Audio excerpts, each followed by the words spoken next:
evening, everyone. I am Michelle Tsucalas. I'm a local food activist and entrepreneur.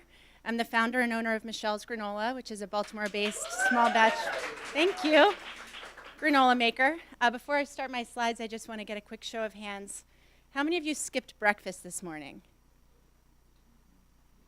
The most important meal of the day. Come on. How many of you skipped lunch? Okay, considerably less. So you're probably getting pretty hungry as the day went on. I can't speak to how much value food holds in your life, how much you think about it, how much it matters. To me, it's a lot. It's my livelihood, and my family also happens to be pretty food-centric. A lot of our conversations are around, what are we going to eat today? Where will we buy the ingredients? Will they be organic? Do we know the producer? Regardless of whether food consumes you or you simply consume food, I think we can all agree that we couldn't live without it. And the healthier the food is that we consume, the better off we all are. Marylanders missed 134 million meals last year. Now, this statistic doesn't include those of us who ran out the door and skipped our breakfast or worked through lunch. These are our neighbors who weren't able to put food on their table. 1 in 8 Marylanders do not have enough to eat, which is also known as being food insecure, defined as the state of being without reliable access to a sufficient quantity of nutritious, affordable food. Now, one of the most pressing issues around hunger is lack of access to fresh, healthy food. 1 in 4 of us in Baltimore lives in a food desert, the red areas on the map, meaning there is not a grocery store within a quarter mile of our home. Thankfully, there are a number of fantastic community-based organizations working to increase access to fresh, healthy food in Baltimore. I want to share a few of those with you tonight and also share a big way that we can support them in their quest for a healthier Baltimore.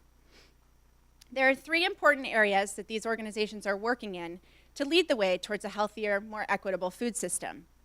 They are producing healthy food locally, distributing it where it is needed most, and demonstrating how to eat it. In Reservoir Hill, one of our food deserts located just a few blocks west of where we are tonight, some residents got together to turn a vacant plot of land into a productive community space. Whitelock Community Farm now produces over 30 varieties of food on less than a half acre of land.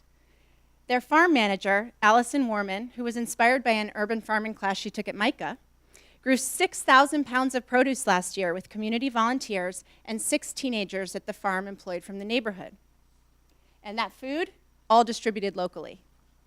I met Amy Crone when I first got involved in farmers markets myself back in 2006. She started the Maryland Farmers Market Association to support local agriculture by promoting farmers markets.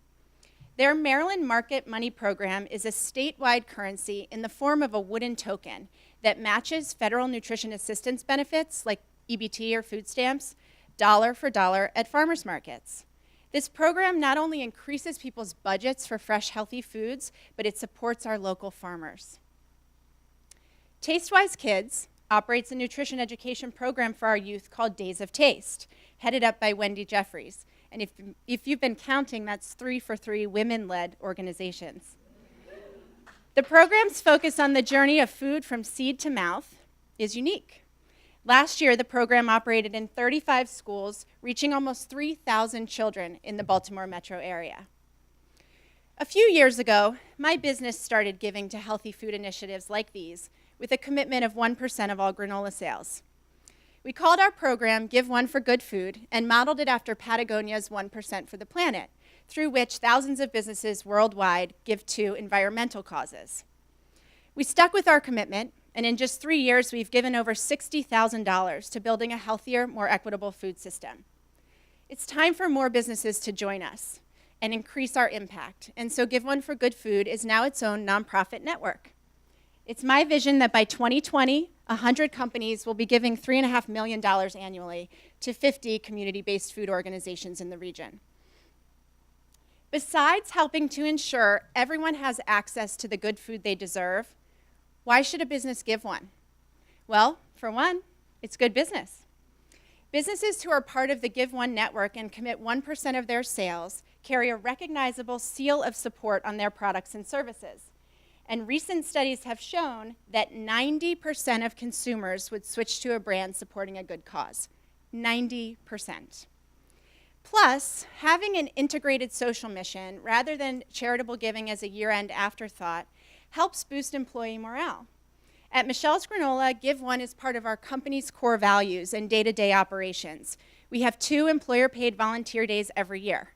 Besides doing good work on behalf of these organizations, there's the added benefit of instilling pride and loyalty throughout the company. Good food is a right, not a privilege. All of us, and especially the business community, need to elevate our level of consciousness and commitment to improving our local food economy and ensuring everyone has access to the good food they deserve. Thank you.